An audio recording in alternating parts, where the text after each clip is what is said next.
मुर्दाबाद।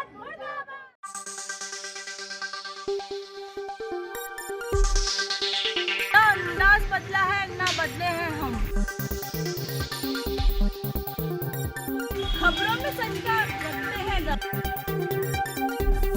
खबर, चाहे राजनीति की हो, अपराध की हो या बात हो जन सरोकार की।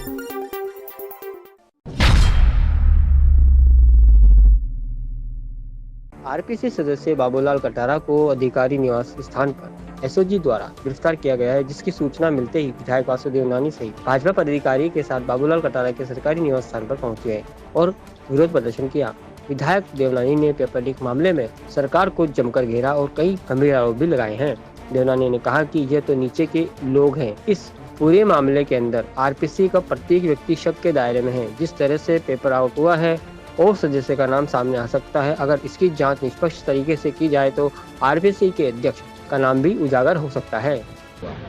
वरिष्ठ अध्यापक की परीक्षा का जो पेपर लीक हुआ, उसमें तार कितने ऊपर तक जुड़े हुए हैं, उसका आज पर्दाफाश हुआ है। आरपीएससी के मेंबर जिसे अक्टूबर 2020 में ज्वाइन किया और आज वे पकड़े जाए, मैं समझता इससे ज़्यादा राज्य सरकार के लिए शर्मनाक बात हो नहीं सकती।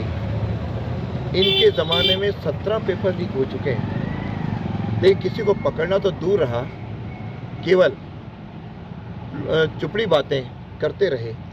और आज जिस प्रकार से बाबूलाल कटारा जो आरपीएससी का मेंबर है वह पकड़ा गया, और चूँकि आरपीएससी में इस प्रकार के सारे निर्णय पूरे बोर्ड लेता है, इसका मतलब कहीं न कहीं यहाँ के चेयरमैन और बाकी के लोगों की भी लिप्तता संदिग्ध लगती है।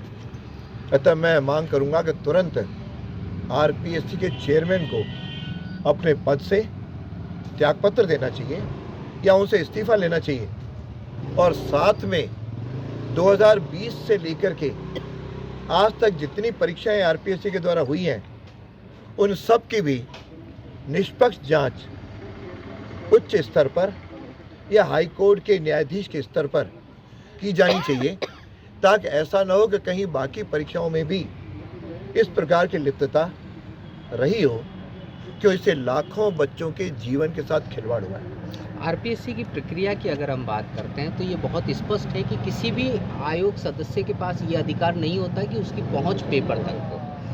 सीधे तौर पर आप ही आरोप लगा रहे हैं कि आरपीएससी चेयरमैन की संलिप्तता की जांच की जानी चाहिए, लेकिन एक बड़ा सवाल पूरी प्रक्रिया पर यहाँ पर भी आता है कि इससे पूर्व भारतीय जनता पार्टी के शासनकाल के अंदर जिस राजकुमारी गुर्जर को सदस्य नियुक्त किया गया, उनके पति पर भी आरोप लगे, उन पर भी आरोप लगे।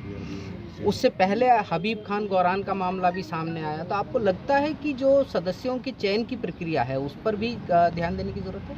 निश्चित रूप से आरपीएससी के मेंबर का चयन की भी कहीं न कहीं, क्योंकि ये संवैधानिक पोस्ट है, इसलिए संवैधानिक प्रक्रिया में कहीं न कहीं इसमें संशोधन होकर के ताकि शिक्षाविद या किसी उसी स्तर के व्यक्ति का चयन हो, उसके बैकग्राउंड जैसे जजों के बारे में भी सारी प्रक्रिया अपनाई जाती है, वैसी कोई ना कोई प्रक्रिया अपनाई जानी चाहिए। क्यों गोरान का भी सबको पता है, लेकिन आगे कोई कार्रवाई नहीं होती। मेरे मांग है कि इसके खिलाफ कठोर कार्रवाई की जानी चाहिए और उसका जनता के सामने उसका पूरी तरह पर्दाफाश होना चाहिए। अदरवाइज अभी उसका गोरान का कुछ नहीं हुआ। इसी तरह रीट का पेपर जो बोर्ड में के द्वारा कराया गया, उसके बारे में भी जारोली को केवल बर्खास्त करके रह गए। जारोली से आज तक पूछताछ नहीं हुई, गिरफ्तार करना तो आगे की बात ही, यहाँ तक पूछताछ भी नहीं हुई। इसलिए मेरा स्पष्ट मानना है कि जहाँ पर पेपर छपता है कहीं न कहीं ऊंचा स्तर पर, यहाँ तक कि मेरा रीट के मामले में तो आरोप था कि इस पेपर लीक का कैबिनेट में बैठे हुए एक आध मंत्री तक के भी स्तर तक तार जा रहे हैं, तो अभी भी वो मंत्रिमंडल के सदस्य बने, कभी निष्पक्ष जांच हो नहीं सकती। इसलिए हमने सीबीआई की जांच की। तो एसओजी का भी मामले में ये एसओजी ने पकड़ा है, पेपर लीक हुआ है, इसलिए एसओजी के बारे में अभी मैं कहता हूँ कठोरता से यह कहीं न कहीं जांच का स्तर बढ़ना चाहिए। कि इसी एसओजी में सचिन पायलट के खिलाफ भी देशद्रोही का मुकदमा हुआ और सरकार ने वापस ले लिया।